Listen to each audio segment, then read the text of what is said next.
Okay, so what is Mark of the Ninja and why should you spend your hard-earned Christmas money on it?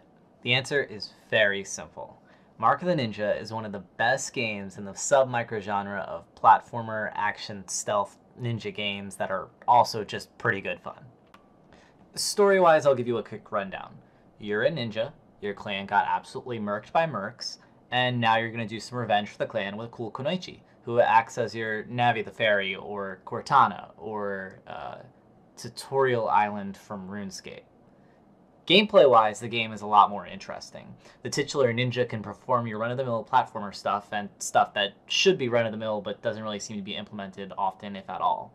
Ninja Dude, who according to the Wikia page is named uh, Marked Ninja or the Champion? Wow, that's boring. Named Mario is actually a pretty agile kunoichi. They can wall jump, run, walk silently, run up walls, climb up walls like your neighborhood Spider-Man, hang upside down like Batman or Spider-Man, and has a grappling hook that will make you wish Nintendo was a little more open to new and cool possibilities. Mario also has a lot of ways to murder every single guard that they see. Mark of the Ninja is what a marketing team for any stealth action game would like to call a predator game, meaning there are not really many non-lethal options for your enemies, but there are a lot of ways to bring death upon your enemies. You're gonna murder almost everyone you see unless you're skilled enough to either not be seen at all or by being careful about how long you remain in detection range. The game offers a lot of rewards too in the form of higher level bonuses for not killing any guards, and it also rewards you for not raising any alarms. Lucky for us, though, the sword isn't the only tool that Mario has, and as you go through the game, you'll receive cool and useful items for outsmarting the guards. The items make moving through the game the first time an exciting experience as you look forward to unlocking your next cool toy, and when you do beat the game, you get to use these items again in the New Game Plus. Of the items that get unlocked, my favorite item set is the different outfits that you can give Mario.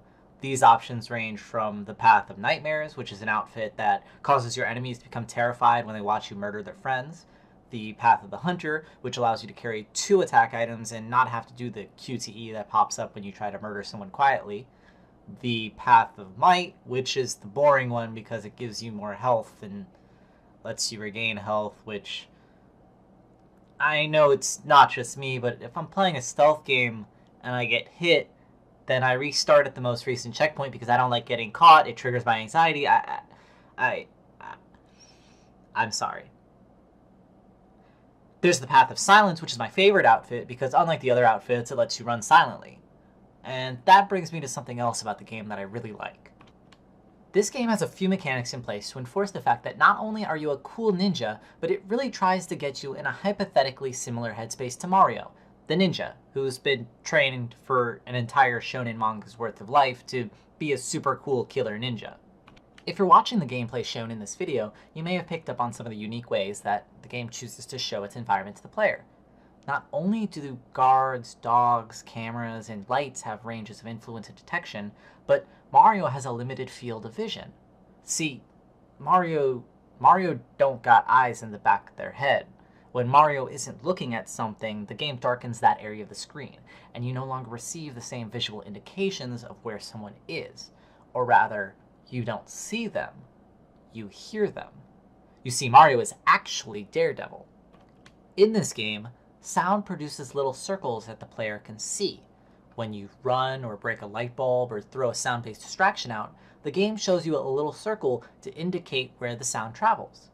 You can use this to figure out where guards are walking, determine what's above you, and generally not feel as blind as initially presented. The best part about this is, while the mechanic seems to be cluttered on paper, it's so intuitive that most people won't initially realize it's there, and by the time they do and start becoming worried about their surroundings, they'll have lots of other tools for dealing with that.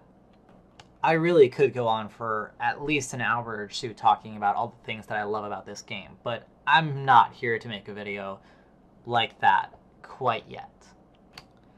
Now, Mark the Ninja isn't without its problems. The game is pretty easy, at least some parts and aspects of the game are easy.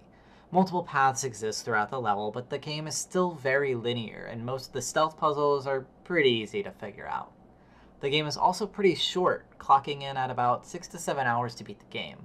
And according to howlongtobeat.com, the average median completion time for completionists about 19 hours and 15 minutes, and looking at my Steam copy for the original game's playtime clocking in at 20 hours, I'm not really going to argue with that. That said, if you're looking to buy a game for 20 bucks or less, you can't go wrong with Mark of the Ninja, especially with the DLC content that I didn't even touch on, which includes a prequel story that has non-lethal takedowns, unique gameplay mechanics, and a costume that you can use in the main game as well. Overall, I highly recommend this game to stealth game fans and platformer fans looking for something a little different. Anyway, enjoy your Kwanzaa and happy video games.